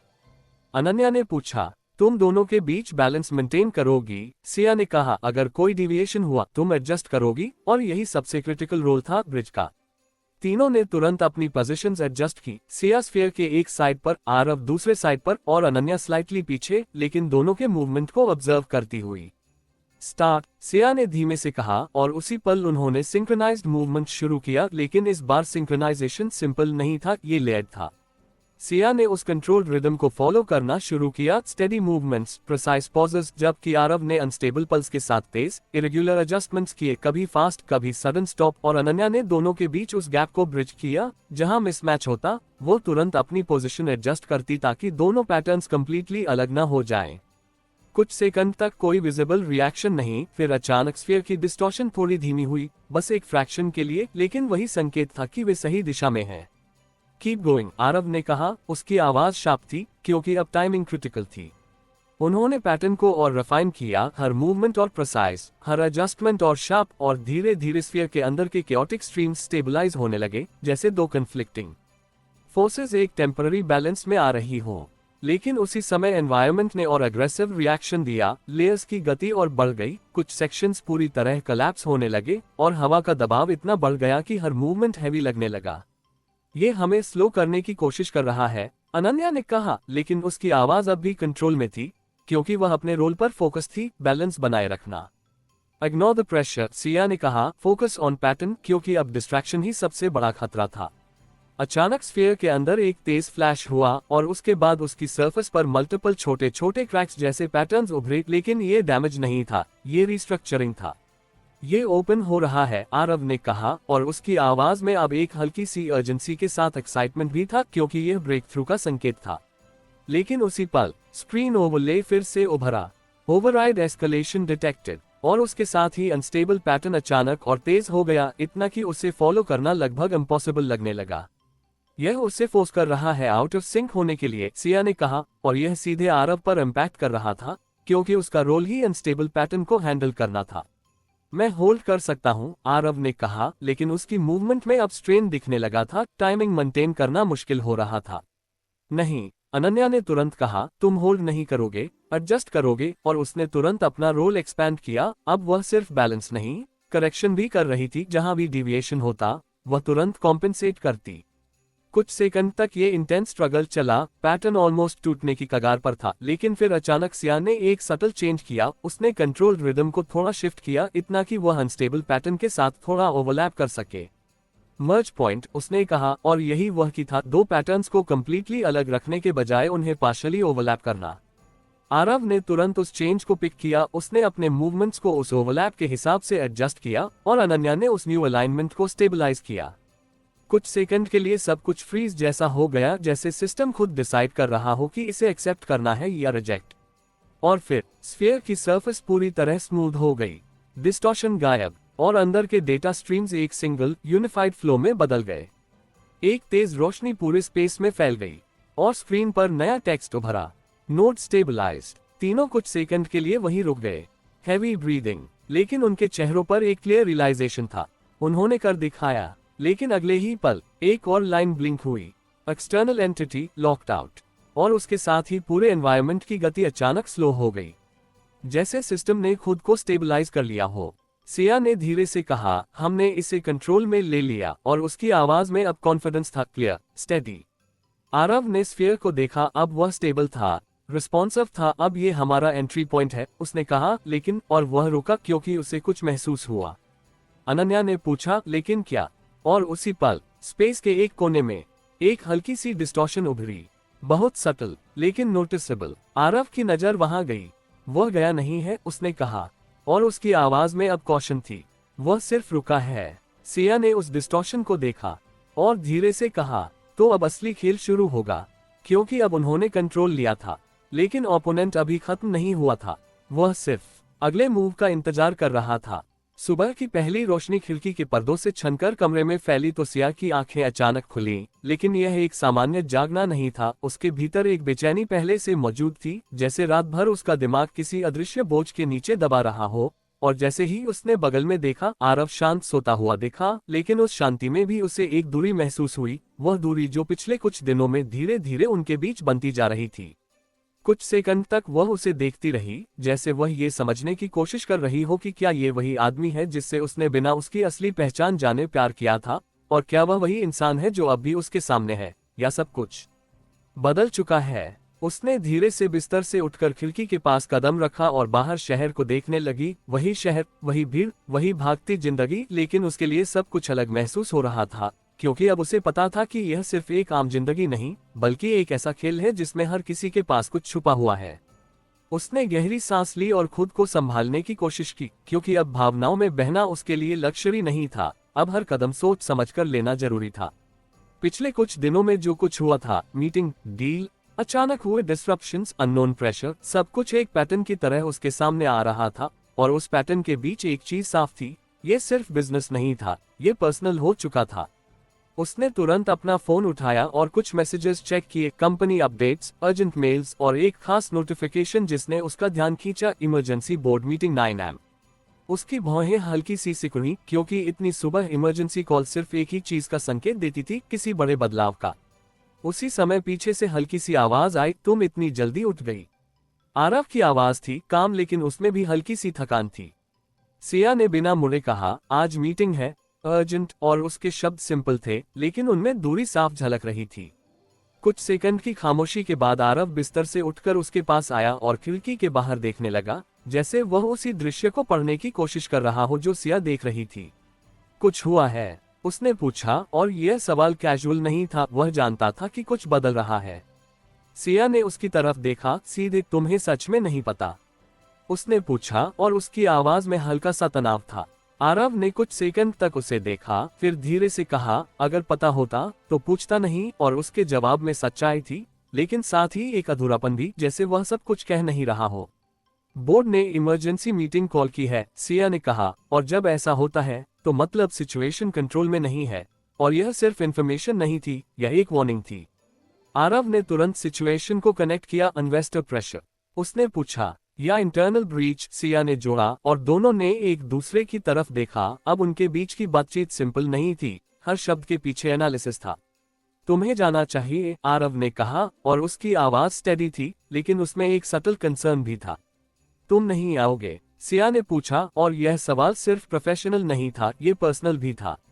आज मेरी भी मीटिंग है, आरव ने कहा, और शायद उसी वजह से, और उसके शब्दों ने एक नया संकेत दिया, दोनों के सामने एक ही समस्या अलग अलग रूप में आ रही थी। कुछ देर बाद दोनों अपने अपने रास्ते निकल गए, सिया अपने ऑफिस की तरफ और आरव अपनी कंपनी के हेडक्वार्टर्स की तरफ। लेकिन दोनों के दिमाग में एक ही सवाल था, क्या ये कोइंसिडेंस है, या कोई उन्हें डिलिबरेटली एक ही समय पर अलग अलग जगहों पर एंगेज कर रहा है। सिया की कार जैसे ही मेहरा टेक के ऑफिस के सामने रुकी, उसने देखा कि माहौल सामान्य नहीं था। लोग जल्दी जल्दी अंदर जा रहे थे, सिक्योरिटी अनयूजुअली टाइट थी, और रिसेप्शन एरिया में भी एक अलग तरह की अर्जेंसी थी। जैसे ही वह अंदर गई, उसकी असिस्टेंट तुरंत उसके पास आई। माम, बोर्ड ऑलरेडी वेटिंग, और बिना समय गंवाए वह सीधे मीटिंग रूम की तरफ बढ़ी। रूम के अंदर माहौल हैवी था। सभी बोर्ड मेंबर्स मौजूद थे, कुछ विजिबली परेशान, कुछ एंग्री और कुछ चुप, लेकिन उनकी चुप्पी भी बहुत कुछ कह रही थी। जैसे ही सिया अंदर आई, सबकी नजरें उस पर टिक गईं, जैसे अब जवाब उसी से चाहिए। वी हैव अ प्रॉब्लम, एक सीनियर मेंबर ने बिना डिले के कहा। मेजर क्लाइंट कॉन्ट्रैक्ट्स विथड्रॉ हो रहे हैं। और यह सिर्फ एक स्टेटमेंट नहीं था, ये शॉक था। रीजन? सिया ने तुरंत पूछा। उसकी आवाज काम थी, लेकिन अंदर टेंशन क्लियरली बढ़ रहा था। ट्रस्ट इश्यू, दूसरे मेंबर ने कहा। मार्केट में रूमर्स हैं कि Mehra tech internal instability face कर रहा है। और यह सुनते ही सिया को तुरंत समझ आ गया, ये नेचुरल नहीं है, ये प्लांटेड है। उसी समय दूसरी तरफ आरव अपने ऑफिस में बैठा था और उसके सामने भी वही सिचुएशन अनफोल्ड हो रही थी। लॉजिस्टिक्स पार्टनर्स पुलिंग आउट, उसके ऑपरेशंस हेड ने कहा, एंड मीडिया क्वेरीज बढ़ रही हैं। और आरव ने तुरंत समझ लिया, यह आइसोलेटेड इंसिडेंट्स नहीं है, ये कोऑर्डिनेटेड अटैक है। उसने बिना डिले के कहा, किसी ने नैरेटिव क्रिएट किया है। और उसकी आवाज में अब एक शार्प फोकस था। दोनों अलग अलग जगहों पर बैठे थे, लेकिन एक ही जाल में फंसे हुए थे। और सबसे खतरनाक बात यह थी कि यह जाल उन्हें अलग अलग दिशाओं में खींच रहा था, ताकि वे एक दूसरे को सपोर्ट न कर सकें। सिया ने मीटिंग के बीच में ही कहा, वी रिस्पॉन्ड पब्लिकली। और उसने तुरंत पीआर टीम को निर्देश दिए, कंट्रोल्ड स्टेटमेंट, नो पैनिक, क्योंकि वह जानती थी कि अगर परसेप्शन टूट गया तो डैमेज एक्सपोनेंशियल होगा। उधर आरव ने भी अपने तरीके से जवाब देना शुरू किया। हम सप्लाई चेन स्टेबलाइज करेंगे, उसने कहा, और जो भी लीक है उसे ट्रेस करेंगे। और उसकी आवाज में अब वही डिटर्मिनेशन था जो उसे हर क्राइसिस में आगे रखता था। लेकिन दोनों को यह नहीं पता था कि यह सिर्फ शुरुआत है। शाम होते होते मीडिया में खबरें फैलने लगी। Mehra tech facing internal issues, Aarav group under pressure, और सोशल मीडिया पर स्पेक्यूलेशन तेज हो गया। सिया अपने कैबिन में बैठी यह सब देख रही थी, और उसके चेहरे पर पहली बार फ्रस्ट्रेशन साफ दिखाई दी, क्योंकि यह सिर्फ बिजनेस अटैक नहीं था, ये रेप्यूटेशन पर सीधा वार था। उसी समय उसका फोन बजा, अननोन नंबर। कुछ सेकंड तक उसने उसे देखा, फिर कॉल उठाया। तुम लोग अच्छा खेल रहे हो, एक शांत आवाज आई। सिया का दिल एक सेकंड के लिए रुक गया, क्योंकि यह वही आवाज थी जिसने पहले भी सब कुछ कंट्रोल किया था। लेकिन ये गेम अभी खत्म नहीं हुआ, उसने कहा। अब असली टेस्ट शुरू होगा। कॉल कट गया। सिया कुछ सेकंड तक वहीं खड़ी रही, और फिर धीरे से बोली, अब ये सिर्फ बिजनेस नहीं है। क्योंकि अब ये साफ था, किसी ने उनकी जिंदगी और उनके रिश्ते दोनों को टारगेट बना लिया था। रात पूरी तरह उतर चुकी थी, लेकिन सिया के केबिन की लाइट अब भी जल रही थी, और उसके सामने खुली स्क्रीन पर लगातार बदलते ग्राफ, गिरते हुए आंकड़े और बढ़ते हुए सवाल एक साथ घूम रहे थे, जैसे हर डेटा पॉइंट उसे एक ही बात बता रहा हो, यह सिर्फ एक मार्केट क्राइसिस नहीं है, यह एक प्लान किया हुआ हमला है। और उसका असली मकसद सिर्फ कंपनी को नुकसान पहुंचाना नहीं, बल्कि उसे अस्थिर करना है। उसने कुर्सी पर पीछे झुककर आंखें कुछ सेकंड के लिए बंद की, लेकिन उसके दिमाग में चल रही गणनाएं रुकी नहीं, बल्कि और तेज हो गईं, क्योंकि अब उसे सिर्फ जवाब नहीं ढूंढना था, बल्कि यह समझना था कि अगला वार कहां से आएगा। उसी समय उसके फोन पर एक और नोटिफिकेशन आया, मीडिया रिक्वेस्ट, फिर दूसरा क्लाइंट एस्केलेशन, और फिर तीसरा इंटरनल रेजिग्नेशन अलर्ट। उसने तुरंत स्क्रीन खोली। एक सीनियर एम्प्लॉय ने अचानक इस्तीफा दे दिया था, और रीजन में सिर्फ एक लाइन लिखी थी, अनसर्टन फ्यूचर। सिया की भौहें सिकुड़ गईं, क्योंकि यह वही शब्द थे जो मार्केट में फैल रहे थे, और अब ये इंटरनल लेवल तक पहुंच चुके थे। यह अंदर तक पहुंच चुका है, उसने धीमे से कहा, और उसी पल उसे समझ आ गया कि यह अटैक सिर्फ बाहर से नहीं हो रहा, यह परसेप्शन के जरिए अंदर तक फैलाया जा रहा है। उसने तुरंत एचआर हेड को कॉल किया, किसने रेजिग्नेशन दिया। उसकी आवाज काम थी, लेकिन उसमें अर्जेंसी साफ थी। माम, राघव शर्मा, जवाब आया, और यह नाम सुनते ही सिया कुछ सेकंड के लिए चुप हो गई, क्योंकि राघव कंपनी के सबसे भरोसेमंद लोगों में से एक था। उसे अभी मेरे पास भेजो, उसने बिना डिले के कहा, और कॉल करते ही वह अपनी कुर्सी से उठकर खिड़की के पास चली गई। बाहर शहर की लाइट्स अब भी चमक रही थी, लेकिन उसके लिए वह चमक अब हॉलो लग रही थी, क्योंकि वह जानती थी कि इस समय जो कुछ हो रहा है वह सरफेस पर दिखने से कहीं ज्यादा गहरा है। कुछ ही मिनटों में दरवाजे पर हल्की सी दस्तक हुई। कम इन, सिया ने कहा, और राघव अंदर आया। उसका चेहरा सामान्य था, लेकिन उसकी आंखों में हल्की सी बेचैनी थी, जैसे वह खुद भी पूरी तरह निश्चित नहीं था कि वह सही कर रहा है या नहीं। यू वॉन्टेड टू सी मी, माम, उसने औपचारिक स्वर में कहा। सिया ने सीधा सवाल किया, तुमने इस्तीफा क्यों दिया? और उसकी आवाज में कोई घुमाव नहीं था। राघव कुछ सेकंड चुप रहा, फिर बोला, माम, मार्केट में जो चल रहा है, क्लाइंट्स जो रिएक्ट कर रहे हैं, मुझे लगा, वह रुका, जैसे शब्द ढूंढ रहा हो कि सिचुएशन स्टेबल नहीं है। और यही वह लाइन थी जो सिया सुनना नहीं चाहती थी, क्योंकि यह वही नैरेटिव था जो बाहर से पुश किया जा रहा था। तुम्हें लगा या तुम्हें किसी ने बताया? सिया ने तुरंत पूछा, और इस बार उसकी आवाज थोड़ी शार्प थी। राघव ने उसकी तरफ देखा सीधे और फिर नजरें झुका ली। कुछ कॉल्स आए थे, अनोनिमस। उन्होंने कहा कि कंपनी के अंदर सीरियस इश्यूज हैं और फ्यूचर अनसर्टेन है। और यह सुनते ही सिया को सब कुछ साफ दिखने लगा। ये सिर्फ रूमर नहीं था, ये टारगेटेड मैसेजिंग था। और तुमने उन कॉल्स पर भरोसा कर लिया? उसने पूछा। माम, जब क्लाइंट्स भी विथड्रॉ कर रहे हो, मीडिया भी वही कह रहा हो, तो राघव ने बात अधूरी छोड़ी, लेकिन उसका मतलब साफ था। जब हर दिशा से एक ही बात आए तो उसे सच मान लेना आसान हो जाता है। सिया ने कुछ सेकंड तक उसे देखा, फिर धीरे से कहा, तुम जैसे लोग अगर बिलीव कर लेंगे तो बाकी लोगों को रोकना इम्पॉसिबल हो जाएगा। और यह सिर्फ एक ऑब्जर्वेशन नहीं था, यह एक वार्निंग थी। राघव ने कुछ नहीं कहा, क्योंकि शायद उसके पास जवाब नहीं था। तुम्हारा इस्तीफा एक्सेप्ट नहीं होगा, सिया ने फाइनली कहा, और उसकी आवाज में अब वही अथॉरिटी थी जो उसे डिफाइन करती थी। तुम वापस जाओ और अपना काम करो, बाकी मैं संभाल लूंगी। और यह सिर्फ एक डिसीजन नहीं था, यह एक मैसेज था, पैनिक को जगह नहीं मिलेगी। राघव ने हल्का सा सिर हिलाया और बाहर चला गया, लेकिन उसके जाने के बाद भी सिया कुछ सेकंड तक वहीं खड़ी रही, क्योंकि अब यह साफ था, यह अटैक लोगों के दिमाग पर है, और अगर यह फैल गया तो कोई भी सिस्टम इसे रोक नहीं पाएगा। उसी समय दूसरी तरफ आरव अपने ऑफिस में बैठा था, और उसके सामने भी लगभग वही सिनेरियो अनफोल्ड हो रहा था। रिपोर्ट्स, अलर्ट्स, क्लाइंट विथड्रॉल्स, लेकिन उसकी अप्रोच अलग थी। उसने अपने ऑपरेशंस हेड से पूछा, कितने पार्टनर्स पीछे हटे? जवाब आया, 3 मेजर और बाकी वेट मोड में है। और यह सुनते ही आरव ने तुरंत कहा, मतलब पैनिक कंट्रोल्ड है अभी, क्योंकि जब तक सब एक साथ नहीं टूटते, कंट्रोल पॉसिबल होता है। उसने तुरंत अपनी टीम को निर्देश दिए, जो पार्टनर्स पीछे हटे हैं उनसे डायरेक्ट बात करो, रूमर नहीं, डेटा दिखाओ, क्योंकि वह जानता था कि परसेप्शन को सिर्फ फैक्ट से काउंटर किया जा सकता है, इमोशन से नहीं। लेकिन उसके दिमाग में एक और चीज चल रही थी, टाइमिंग। ये सब एक साथ क्यों हो रहा है? उसने खुद से कहा, और फिर अचानक उसका ध्यान एक पैटर्न पर गया। हर मेजर रिएक्शन कुछ स्पेसिफिक इंटरवल्स पर हुआ था, जैसे कोई ट्रिगर पॉइंट सेट कर रहा हो। उसी समय उसका फोन बजा, सिया का नाम स्क्रीन पर था। उसने तुरंत कॉल उठाया। हाँ, उसकी आवाज स्टेडी थी। ये कोऑर्डिनेटेड है, सिया ने बिना समय गंवाए कहा। Internal panic, client withdrawal, media narrative, सब सिंक में है, और उसके शब्दों में अर्जेंसी थी। मैंने भी वही देखा, आरव ने जवाब दिया, और टाइमिंग रैंडम नहीं है। और दोनों कुछ सेकंड तक चुप रहे, क्योंकि अब वे एक ही कंक्लूजन पर पहुंच चुके थे। वो हमें अलग अलग फ्रंट्स पर बिजी रख रहा है, सिया ने कहा, ताकि हम कनेक्ट न कर सके, आरव ने जोड़ा। कुछ सेकंड की खामोशी, फिर सिया ने धीरे से कहा, तो हमें कनेक्ट करना होगा ओपनली। और यह डिसीजन सिंपल नहीं था, क्योंकि इसका मतलब था कि उनके हिडन आइडेंटिटीज रिस्क में आ सकते थे। आरव ने कुछ सेकंड सोचा, फिर कहा, तो हम नैरेटिव बदलते हैं। और उसकी आवाज में अब वही डिटर्मिनेशन था जो हर क्राइसिस में उसे आगे रखता था। जॉइंट स्टेटमेंट, उसने कहा, मेहरा टेक और आरव ग्रुप टुगेदर। और यह सिर्फ पीआर मूव नहीं था, यह एक बोल्ड स्टेप था जो पूरे मार्केट को सिग्नल देगा कि वे अकेले नहीं हैं।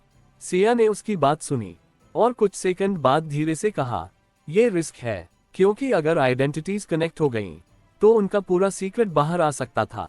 लेकिन यही उनका ट्रैप भी है, आरव ने कहा। वह चाहता है कि हम छुपे रहें ताकि हमें अलग अलग तोड़ सके। और यह बात सही थी। कुछ सेकंड और फिर सिया ने फैसला लिया। ठीक है, उसने कहा, हम साथ आएंगे। और यह सिर्फ बिजनेस डिसीजन नहीं था, यह पर्सनल भी था। कॉल कट गया, लेकिन दोनों के बीच अब एक नया कनेक्शन बन चुका था, ओपन, विजिबल और रिस्की।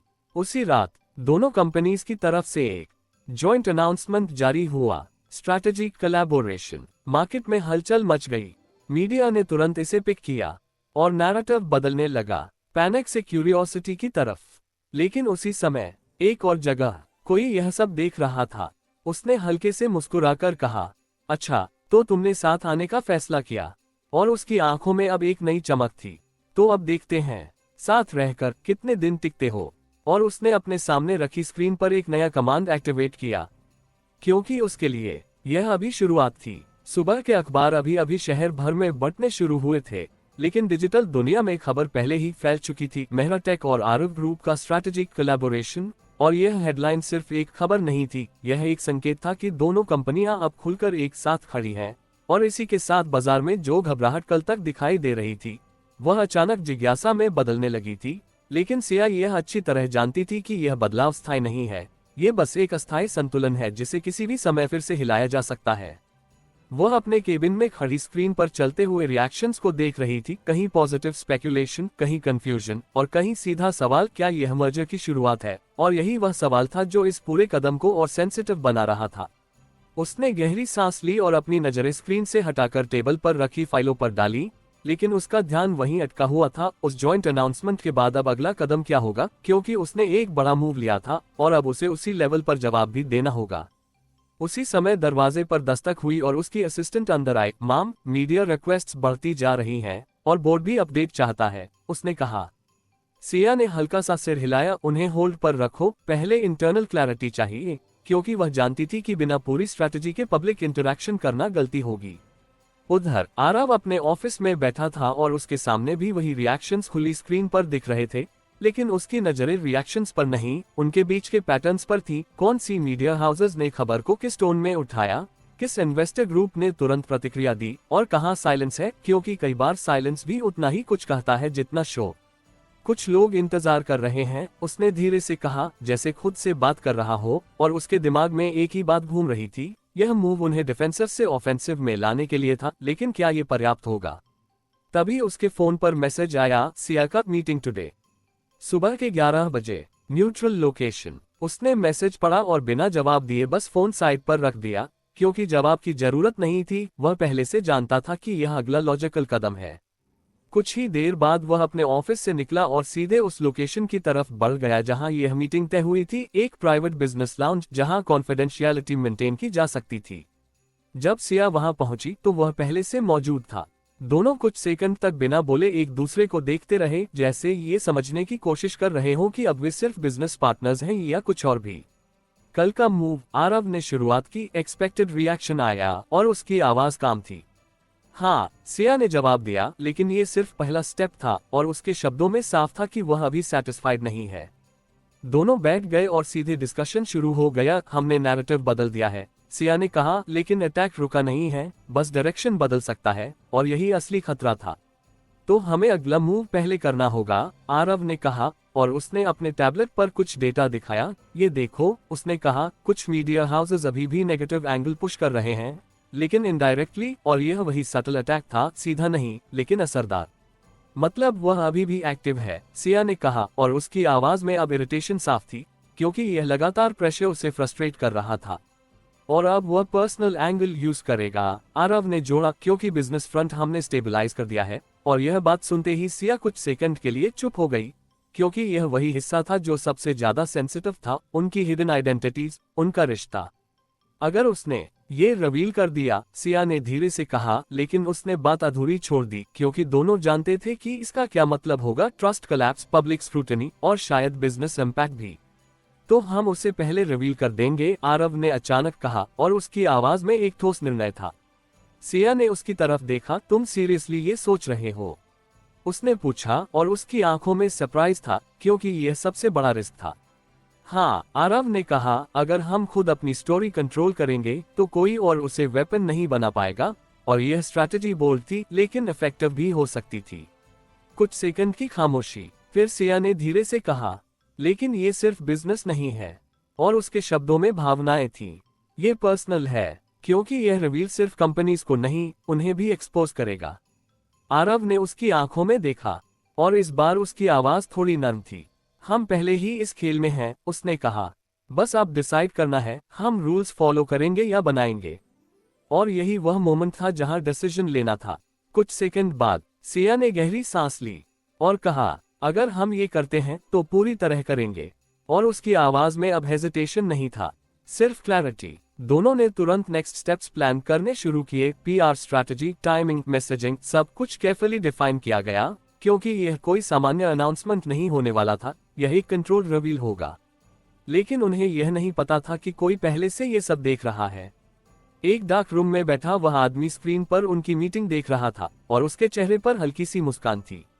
तो तुम खुद को रिवील करने जा रहे हो, उसने धीरे से कहा। इंटरेस्टिंग। और उसने अपने सामने एक दूसरी स्क्रीन एक्टिवेट की जिस पर कुछ इमेजेस, कुछ डॉक्यूमेंट्स और कुछ वीडियोस थे, उनकी प्राइवेट मोमेंट्स, उनकी हिडन आइडेंटिटीज के प्रूफ्स। अगर तुम खुद रिवील करोगे, उसने कहा, तो मैं उसे ट्विस्ट कर दूंगा। और उसकी आंखों में अब एक खतरनाक चमक थी। उसी समय सिया का फोन वाइब्रेट हुआ। एक अननोन मैसेज। उसने उसे खोला और उसकी आंखें कुछ सेकंड के लिए स्थिर हो गईं। स्क्रीन पर एक फोटो थी, उसकी और आरव की, उनके घर की, प्राइवेट मोमेंट। और उसके नीचे लिखा था, टाइमिंग मैटर्स। सिया ने धीरे से फोन नीचे रखा और आरव की तरफ देखा। उसकी आंखों में अब एक अलग सी गंभीरता थी। वह हमें देख रहा है, उसने कहा, और उसकी आवाज में अब कोई डाउट नहीं था। ये खेल अब और गहरा हो चुका था। आरव ने बिना कुछ कहे फोन उठाया, फोटो देखा और कुछ सेकंड बाद धीरे से बोला, तो अब हम जल्दी करेंगे, क्योंकि अब डिले सबसे बड़ी गलती होती। और उसी पल कहीं दूर वह आदमी फिर मुस्कुराया। आओ देखते हैं सच कब तक तुम्हारे साथ रहता है। दोपहर की धूप शहर की कांच की इमारतों पर पड़कर तेज चमक रही थी, लेकिन उस चमक के बीच सिया और आरव के लिए समय जैसे और तेज हो गया था, क्योंकि अब उनके पास इंतजार करने की कोई गुंजाइश नहीं बची थी। जो तस्वीर उन्हें मिली थी वह सिर्फ एक चेतावनी नहीं थी, वो एक साफ संदेश था कि कोई उनके हर कदम पर नजर रख रहा है और सही समय का इंतजार कर रहा है, ताकि एक ही बार में उनके रिश्ते और उनके बिजनेस दोनों को नुकसान पहुंचा सके। सिया ने अपने सामने रखे फोन को कुछ सेकंड तक देखा, फिर उसे धीरे से उल्टा करके टेबल पर रख दिया, जैसे वह उस तस्वीर की मौजूदगी को अपने ऊपर हावी नहीं होने देना चाहती हो। लेकिन उसके चेहरे पर आई हल्की सख्ती बता रही थी कि अब वह पूरी तरह अलर्ट है। हमें उससे पहले करना होगा, उसने धीमे लेकिन स्पष्ट स्वर में कहा, और उसकी आवाज में अब कोई हिचक नहीं थी। आरव ने उसकी बात सुनी और हल्का सा सिर हिलाया। आज ही, उसने कहा, और यह सिर्फ एक सुझाव नहीं था, यह एक निर्णय था। कुछ सेकंड की खामोशी के बाद दोनों ने एक साथ अपने अपने फोन उठाए और अपनी पीआर टीम्स को कॉल किया, क्योंकि अब ये सिर्फ एक निजी फैसला नहीं था, यह एक रणनीतिक कदम था जिसे सही तरीके से एग्जीक्यूट करना जरूरी था।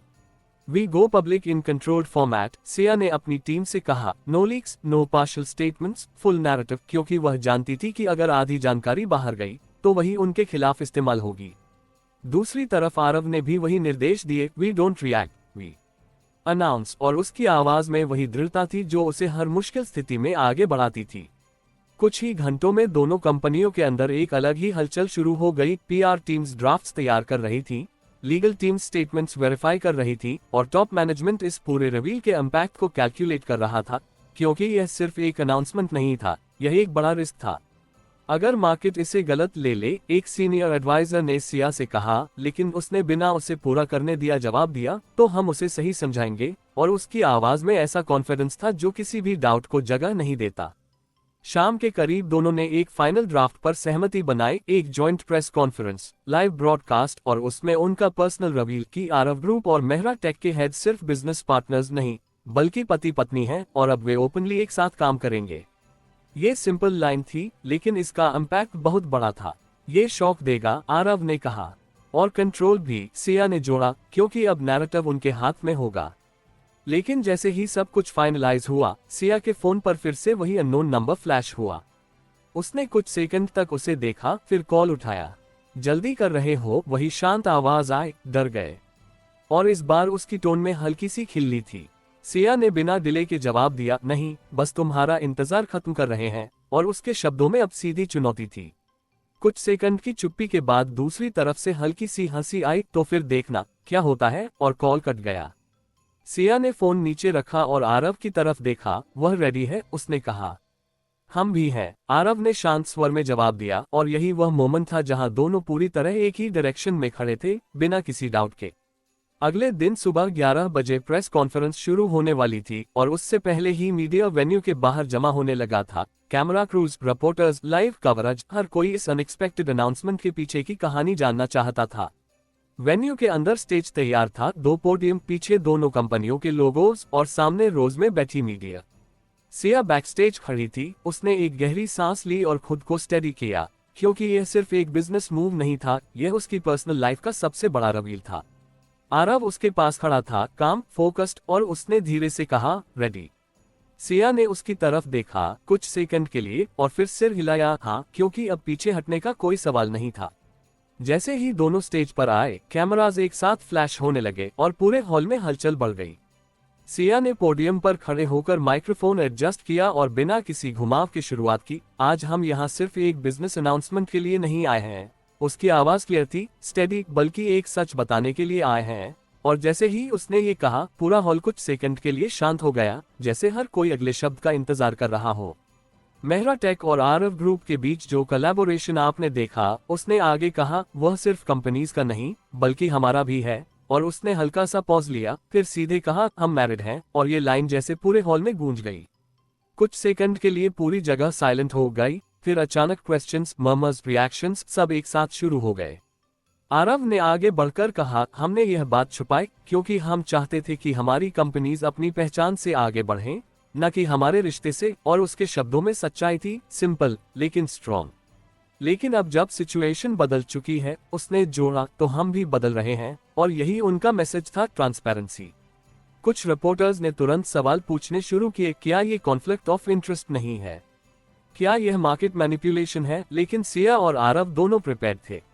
उन्होंने हर सवाल का कामली जवाब दिया, क्लियर लॉजिक, क्लियर रीजनिंग, और धीरे धीरे नैरेटिव उनके कंट्रोल में आने लगा। लेकिन उसी समय एक स्क्रीन पर अचानक एक वीडियो फ्लैश हुआ, लाइव फीड के बीच, बिना किसी वार्निंग के। वीडियो में वही प्राइवेट मोमेंट्स थे, उनके घर के, उनकी बातचीत, उनकी क्लोजनेस, और उसके साथ कुछ एडिटेड क्लिप्स जो कॉन्टेक्स्ट बदल रहे थे। पूरा हॉल एकदम से साइलेंट हो गया। फिर केओस, क्वेश्चंस और तेज कैमराज और क्लोजर, और अचानक सिचुएशन उनके हाथ से फिसलने लगी। सिया के चेहरे पर एक पल के लिए शॉक आया, लेकिन उसने खुद को तुरंत संभाला और माइक्रोफोन पकड़ा। यह मैनिपुलेशन है, उसने जोर से कहा। एडिटेड फुटेज, लेकिन डैमेज हो चुका था, परसेप्शन बदलने लगा था। आरव ने तुरंत स्टेज संभाला। यह प्राइवेसी ब्रीच है, उसने कहा, और हम इसके खिलाफ लीगल एक्शन लेंगे। लेकिन वह जानता था, यह सिर्फ शुरुआत है। कहीं दूर वही आदमी स्क्रीन पर यह सब देख रहा था, और उसके चेहरे पर एक ठंडी मुस्कान थी। तुमने सोचा सच बताकर जीत जाओगे, उसने कहा, लेकिन सच को भी मोड़ा जा सकता है। और उसने अपने सामने एक और फाइल ओपन की, क्योंकि उसके पास अभी बहुत कुछ बाकी था। स्टेज पर खड़े सिया और आरव अब पहले से ज्यादा एक्सपोज्ड थे, लेकिन इस बार वे पीछे हटने वाले नहीं थे, क्योंकि अब ये सिर्फ बिजनेस नहीं, उनकी जिंदगी का सवाल था। हॉल में अचानक फैले उस वीडियो के बाद जो सन्नाटा कुछ सेकंड के लिए छाया था, वह अब पूरी तरह टूट चुका था, और उसकी जगह शोर, सवालों और कैमरों की चमक ने ले ली थी। जैसे हर कोई उसी पल जवाब चाहता हो और हर सेकंड उनकी स्थिति को और मुश्किल बना रहा हो। लेकिन उसी शोर के बीच सिया ने माइक्रोफोन को कसकर पकड़ा और बिना एक पल गंवाए अपनी आवाज को स्टेडी रखते हुए बोली, ये वीडियो मैनिपुलेटेड है। और उसके शब्द सिर्फ सफाई नहीं थे, बल्कि एक सीधा दावा थे, क्योंकि वह जानती थी कि अगर उसने हेजिटेशन दिखाया तो वही हेजिटेशन उनके खिलाफ इस्तेमाल होगी। आरव ने उसके ठीक बगल में खड़े होकर वही स्टांस लिया, उसकी नजरें सीधे सामने थीं और उसने जोड़ा, ये हमारी प्राइवेसी का ब्रीच है और यह डेलिबरेट अटेम्प्ट है हमें मिसरिप्रेजेंट करने का। और उसकी आवाज में वही ठंडी सख्ती थी जो संकट के समय उसे अलग बनाती थी। कुछ सेकंड के लिए मीडिया की आवाजें थोड़ी धीमी हुई, लेकिन पूरी तरह नहीं रुकी, क्योंकि सवाल अब और तीखे हो चुके थे। अगर यह मैनिपुलेटेड है तो सोर्स कौन है? क्या आप ये डिनाई कर रहे हैं कि यह आपके घर का फुटेज है? और यही वह मोमेंट था जहां हर जवाब को केयरफुली बैलेंस करना था, क्योंकि एक गलत शब्द पूरे नैरेटिव को पलट सकता था।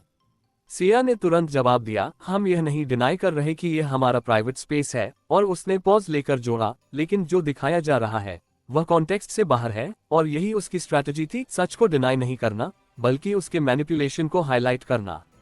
आरव ने तुरंत सपोर्ट किया, और यही रीजन है कि हम ये क्लियर करना चाहते हैं, यह अटैक सिर्फ हमारी कंपनीज पर नहीं, बल्कि हमारी पर्सनल लाइफ पर भी है। और उसके शब्दों में एक डेलिबरेट शिफ्ट था, कॉन्वर्सेशन को स्कैंडल से अटैक की तरफ मोड़ना। धीरे धीरे कुछ रिपोर्टर्स का टोन बदलने लगा, क्योंकि अब कहानी सिर्फ एक हिडन मैरिज की नहीं रही थी, बल्कि एक कोऑर्डिनेटेड ब्रीच की बन रही थी। लेकिन इस बीच डैमेज हो चुका था। सोशल मीडिया पर क्लिप्स वायरल होने लगे, हैशटैग्स ट्रेंड करने लगे, और नैरेटिव दो हिस्सों में बंट गया, कुछ लोग सपोर्ट में, कुछ डाउट में। सिया ने ये सब अपनी आंखों के सामने अनफोल्ड होते देखा, लेकिन उसने अपने चेहरे पर कोई कमजोरी नहीं आने दी, क्योंकि वह जानती थी कि इस समय उसका हर एक्सप्रेशन भी पढ़ा जा रहा है। प्रेस कॉन्फ्रेंस किसी तरह खत्म हुई, लेकिन उसके बाद का माहौल और भी भारी था। बैकस्टेज में आते ही कुछ सेकंड के लिए दोनों चुप रहे, जैसे वे उस पूरे केओस को इंटरनली प्रोसेस कर रहे हों। फिर सिया ने धीरे से कहा, वह तैयार था और उसकी आवाज में फ्रस्ट्रेशन साफ था, क्योंकि उसने समझ लिया था कि उनका हर कदम पहले से कैलकुलेट किया जा रहा है। और उसने टाइमिंग परफेक्ट चुनी। आरव ने जोड़ा, जब हम सबसे वल्नरेबल थे ओपन स्टेज पर, और यही उसकी चाल थी। जब वे खुद को एक्सपोज कर रहे थे, उसने उसी एक्सपोजर को वेपन बना दिया। तो अब क्या? अनन्या, जो थोड़ी दूरी पर खड़ी थी और पूरे सीन को देख रही थी, आगे आए और पूछा। उसकी आवाज में चिंता थी, लेकिन साथ ही क्लैरिटी भी। सिया ने उसकी तरफ देखा, फिर आरव की तरफ, और कुछ सेकंड बाद बोली, अब हम डिफेंसिव नहीं रहेंगे। और यह सिर्फ एक स्टेटमेंट नहीं था, यह एक शिफ्ट था। वह नैरेटिव बना रहा है, उसने कहा, तो हम उसका नैरेटिव तोड़ेंगे। और उसकी आंखों में अब वही डिटर्मिनेशन था जो किसी भी दबाव को पीछे छोड़ देता है। आरव ने तुरंत कहा, हमें सोच चाहिए। और उसने अपने फोन पर कुछ कमांड्स भेजे। इट टीम, सिक्योरिटी टीम, सबको अलर्ट किया, क्योंकि अब ये सिर्फ पीआर का मामला नहीं था, ये इन्वेस्टिगेशन का था। अगर हम ये प्रूव कर दे कि यह ब्रीच है, उसने कहा, तो पूरा नैरेटिव बदल जाएगा। और यही उनका अगला लक्ष्य था।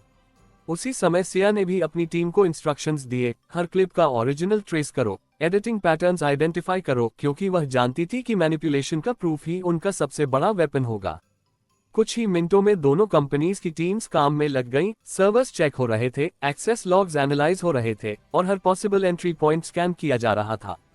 लेकिन उसी बीच एक और मैसेज आया, इस बार सिर्फ सिया को नहीं, बल्कि दोनों को। एक लिंक।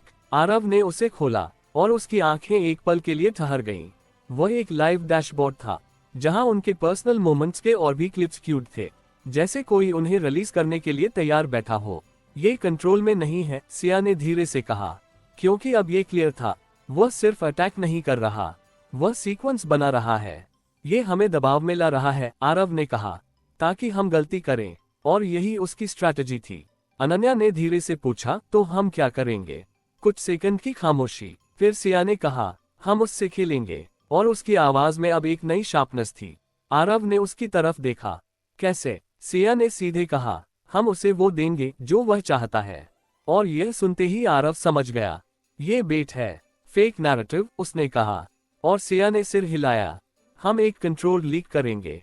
और यही उनका काउंटर था। उन्होंने तुरंत प्लान बनाया, एक ऐसी स्टोरी क्रिएट करना जो बलीवेबल हो, लेकिन पूरी तरह सच न हो, ताकि अटैकर उसे पिक करे और उसी प्रोसेस में एक्सपोज हो जाए। ये रिस्क था, लेकिन अब रिस्क लेना ही उनका ऑप्शन था। उसी रात एक सेलेक्टिव इंफॉर्मेशन लीक की गई, मीडिया के कुछ स्पेसिफिक चैनल्स तक, कि उनका कोलैबोरेशन सिर्फ मैरिज का रिजल्ट नहीं, बल्कि एक प्लान बिजनेस टेकओवर है। और जैसा एक्सपेक्टेड था, कुछ ही घंटों में वही नैरेटिव एम्पलीफाई होने लगा। आरव ने स्क्रीन पर यह सब देखा और धीरे से कहा, वह इसे उठाएगा, क्योंकि यह उसके पैटर्न में फिट बैठता था।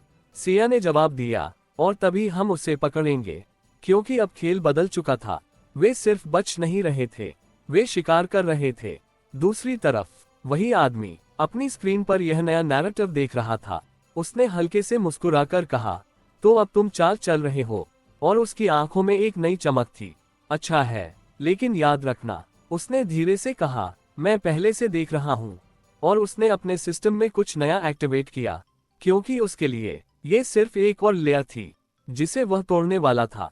और इस बार ये सिर्फ नैरेटिव का खेल नहीं था, ये सीधा टकराव बनने वाला था, जहां हर चाल का जवाब तुरंत मिलेगा। रात गहराती जा रही थी, लेकिन शहर की रफ्तार अब भी कम नहीं हुई थी। और उसी रफ्तार के बीच सिया के केबिन की लाइट अभी भी जल रही थी, जैसे वह इस अंधेरे में भी स्पष्टता ढूंढने की कोशिश कर रही हो, क्योंकि दिन भर जो कुछ हुआ था उसने हालात को आसान नहीं बल्कि और जटिल बना दिया था। और अब हर कदम पहले से ज्यादा सोच समझकर उठाना जरूरी था।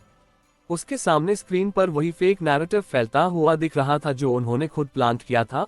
और उसके साथ साथ कुछ नए रिएक्शंस भी उभर रहे थे। कुछ लोग इसे सच मान रहे थे, कुछ इसे डाउट कर रहे थे, लेकिन सबसे जरूरी बात यह थी कि यह नैरेटिव उसी दिशा में जा रहा था जहां वे चाहते थे। और इसका मतलब था कि अटैकर भी इसे इग्नोर नहीं करेगा। सिया ने अपनी उंगलियों से टेबल पर हल्की हल्की टैपिंग की, जैसे वह अपने दिमाग में चल रही कैलकुलेशंस को रिदम दे रही हो। और फिर उसने धीरे से कहा, वह इसे उठाएगा, क्योंकि यह उसके पैटर्न में फिट बैठता है। और उसकी आवाज में कॉन्फिडेंस था, लेकिन उसके साथ साथ एक हिडन टेंशन भी थी, क्योंकि यह प्लान जितना स्मार्ट था उतना ही रिस्की भी था। उसी समय दरवाजा खुला। और आरव अंदर आया। उसके चेहरे पर वही काम एक्सप्रेशन था, लेकिन उसकी आंखों में फोकस और भी शार्प हो चुका था, जैसे वह हर डिटेल को पकड़ने के लिए तैयार हो। स्प्रेड शुरू हो गया है, उसने बिना औपचारिकता के कहा, और उसके हाथ में टैबलेट था जिस पर लाइव ट्रेंड्स दिख रहे थे। 3 मेजर आउटलेट्स ने इसे पिक कर लिया है, और उसने स्क्रीन सिया की तरफ बढ़ाई। सिया ने एक नजर डाली और हल्का सा सिर हिलाया। गुड, अब उसे रिएक्ट करना पड़ेगा, क्योंकि यही उनका लक्ष्य था, उसे फर्स्ट मूव पर लाना। कुछ सेकंड की खामोशी के बाद आरव ने पूछा, अगर वह रिएक्ट नहीं करता? और यह सवाल जरूरी था, क्योंकि हर प्लान का वर्स्ट केस सिनेरियो भी सोचना पड़ता है। सिया ने बिना देर किए जवाब दिया, तो हम उसे पुश करेंगे, और उसकी आवाज में एक ठोस स्पष्टता थी। लेकिन वह करेगा, क्योंकि उसे कंट्रोल चाहिए, और यही उसकी सबसे बड़ी कमजोरी थी। कंट्रोल खोना वह अफोर्ड नहीं कर सकता था। उसी समय स्क्रीन पर एक नया अलर्ट उभरा, एक अननोन डोमेन से हाई ट्रैफिक स्पाइक, और आरव की नजर तुरंत उस पर गई। ये देखो, उसने कहा, ये वही पैटर्न है जो पहले भी आया था, और उसने डेटा जूम किया। ट्रैफिक अचानक बढ़ा था, लेकिन डायरेक्शन स्पेसिफिक थी, कुछ पर्टिकुलर मीडिया चैनल्स की तरफ। वह एम्पलीफाई कर रहा है, सिया ने तुरंत कहा, और उसकी आंखों में अब एक नई तीव्रता थी, क्योंकि इसका मतलब था ट्रैप काम कर रहा है। अब हमें ट्रेस करना होगा, आरव ने कहा, और उसने तुरंत एक टीम को कॉल लगाया। इस डोमेन को आइसोलेट करो, रूटिंग पाथ ट्रैक करो, मुझे सोर्स चाहिए। और उसकी आवाज में अर्जेंसी थी, क्योंकि यह विंडो छोटा हो सकता था। सिया ने पैरेलल में अपनी टीम को निर्देश दिए, जो भी एम्पलीफिकेशन हो रहा है उसका पैटर्न निकालो और क्रॉस मैच करो पिछले अटैक से, क्योंकि वह जानती थी कि रेपिटेशन ही सबसे बड़ा क्लू होता है। कुछ मिनटों में डेटा आने लगा, routing paths, IP clusters, mask servers, सब कुछ सामने आ रहा था। लेकिन ये सीधा नहीं था, क्योंकि अटैकर ने मल्टीपल लेयर्स यूज किए थे, ताकि ट्रेस करना आसान न हो। वह क्लीन खेल रहा है, एक इट एनालिस्ट ने कहा, हर हॉप अलग लोकेशन से। लेकिन सिया ने तुरंत कहा, लेकिन पैटर्न सेम है, और यही उनका एडवांटेज था। आरव ने डेटा को ध्यान से देखा और अचानक कहा, ये रैंडम नहीं है, और उसने एक स्पेसिफिक नोड हाईलाइट किया। ये बार बार रिपीट हो रहा है, और यह वही सटल मिस्टेक थी जो अटैकर ने की थी, ओवर कॉन्फिडेंस की वजह से। यह एंट्री पॉइंट हो सकता है, उसने कहा, और उसकी आवाज में अब एक शार्प फोकस था। तो उसे लॉक करो, सिया ने तुरंत कहा, लेकिन साइलेंटली, क्योंकि वे नहीं चाहते थे कि अटैकर को पता चले कि उसे ट्रैक किया जा रहा है। टीम ने तुरंत काम शुरू किया, बैकग्राउंड में मॉनिटरिंग, साइलेंट ट्रेसिंग, और धीरे धीरे उस नोड से जुड़े पाथ्स क्लियर होने लगे। इसी बीच एक और मैसेज आया, इस बार पब्लिक नहीं, डायरेक्ट। आरव के फोन पर उसने मैसेज खोला, एक सिंगल लाइन, नाइस ट्राई, और उसके नीचे एक और इमेज, इस बार उनकी मीटिंग की, आज की, प्राइवेट लाउंज की। आरव की आंखें एक पल के लिए स्थिर हो गईं। फिर उसने फोन सिया की तरफ बढ़ाया। सिया ने इमेज देखी, और उसकी उंगलियां हल्की सी कस गईं, क्योंकि इसका मतलब था, वह सिर्फ पास्ट नहीं, प्रेजेंट भी देख रहा है। वह हमारे प्लान से अवेयर है, उसने धीरे से कहा, और उसकी आवाज में अब टेंशन साफ थी। लेकिन उसने रिएक्ट किया, आरव ने कामली कहा, मतलब ट्रैप अभी भी एक्टिव है। और यही डिफरेंस था, अवेयरनेस और कंट्रोल में। कुछ सेकंड की खामोशी, फिर सिया ने कहा, तो हम प्लान चेंज नहीं करेंगे। और उसकी आवाज में अब और भी फर्मनेस थी, हम उसे ओवर कॉन्फिडेंट रहने देंगे, क्योंकि यही उनका एज था। इसी समय एक टीम ने अपडेट दिया, माम, हमें एक स्टेबल नोड मिला है, बाकी रूट्स चेंज हो रहे हैं, लेकिन ये कांस्टेंट है। और यह सुनते ही दोनों की नजरें स्क्रीन पर गईं। यही है, आरव ने कहा, उसका एंकर। और अब उनके पास डायरेक्शन था, ट्रैक नहीं, पेनेट्रेट, सिया ने कहा, और उसकी आवाज में अब अटैक मोड था। उन्होंने तुरंत नेक्स्ट फेज शुरू किया, कंट्रोल्ड एक्सेस अटेम्प्ट, लेकिन डायरेक्ट नहीं, लेयर बाय लेयर। सिस्टम में silent entry, no alerts, no spikes. कुछ सेकंड, फिर मिनट्स, और फाइनली एक पार्शियल एक्सेस। स्क्रीन पर एक न्यू इंटरफेस खुला, raw data streams, multiple feeds, और उनमें कुछ फेमिलियर क्लिप्स। उनके, यह उसका स्टोरेज है, आरव ने कहा, और उसकी आवाज में अब क्लैरिटी थी। तो अब हम सिर्फ डिफेंड नहीं करेंगे, सिया ने जोड़ा, हम उसे एक्सपोज करेंगे। और यही उनका नया गोल था। उन्होंने तुरंत डेटा कॉपी शुरू किया, लेकिन तभी स्क्रीन फ्लिकर हुई, और एक न्यू विंडो खुली, black background, white text, welcome. तीनों लेटर्स धीरे धीरे ब्लिंक हुए, जैसे कोई उन्हें देख रहा हो। सिया और आरव कुछ सेकंड के लिए चुप रहे, क्योंकि यह डायरेक्ट कॉन्टैक्ट था। तुमने सोचा तुम मुझे ढूंढ लोगे। टेक्स्ट बदला, और उसी के साथ सिस्टम एक्सेस अनस्टेबल होने लगा। टाइम्स अप, नेक्स्ट लाइन, और अचानक कनेक्शन ड्रॉप, स्क्रीन ब्लैंक। कुछ सेकंड, कंप्लीट साइलेंस। फिर सिया ने धीरे से कहा, हम उसके करीब थे और उसकी आवाज में फ्रस्ट्रेशन और एक्साइटमेंट दोनों थे। आरव ने जवाब दिया, और अब वह हमें सीरियस ले रहा है, क्योंकि अब खेल बराबरी पर आ चुका था। उसी समय कहीं दूर वह आदमी अपनी स्क्रीन के सामने बैठा था। उसने धीरे से कहा, अब मजा आएगा। और उसकी आंखों में अब सिर्फ खेल नहीं, इंटरेस्ट था, क्योंकि अब ये सिर्फ अटैक नहीं रहा, ये मुकाबला बन चुका था, जहां दोनों तरफ से चालें चल रही थीं, और हर चाल पहले से ज्यादा खतरनाक थी। तो दोस्तों, यह था आज का एपिसोड। आशा करता हूँ कि आपको हमारी कहानी पसंद आई होगी। यदि आपको हमारी यह कहानी अच्छी लग रही है और आप आगे के नए एपिसोड सुनना चाहते हैं तो हमारे चैनल को सब्सक्राइब करें और बेल आइकन दबाकर ऑल विकल्प पर क्लिक करें, ताकि आपको हमारे नए अपलोड किए गए एपिसोड की नोटिफिकेशन मिलती रहे। इस वीडियो को लाइक करना न भूलें और इसे अपने परिवार और दोस्तों के साथ जरूर शेयर करें। धन्यवाद।